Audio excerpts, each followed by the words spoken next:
80% of amateur chess games are decided by simple one-move blunders.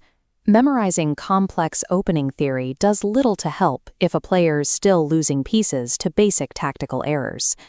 Grandmasters don't rely on magical intuition to avoid these mistakes. They use a structured mental checklist before touching any piece. The first step is the 5-second CCT scan. The C stands for checks and captures, forcing moves that require an immediate response. The T stands for threats, such as a pin or a fork, which create problems that your opponent cannot ignore. Running every position through this scan prevents you from dropping pieces and keeps your focus on the objective state of the board. Once you know the board is safe, you must avoid the instinct to play the first move that looks good. Grabbing an obvious capture immediately can be short-sighted. Grandmasters follow the rule of 3 candidate moves instead.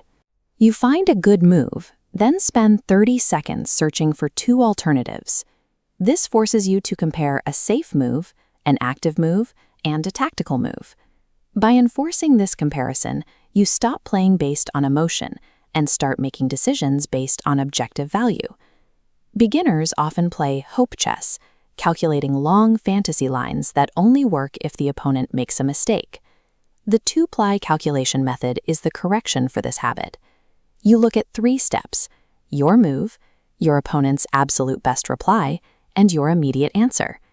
You must assume your opponent will find the strongest response. If your move only works if they play badly, it's a move you shouldn't make. Mastering this short, accurate calculation prevents more losses than trying to see 10 moves into the future. Look at this position. Pause the video and run a CCT scan.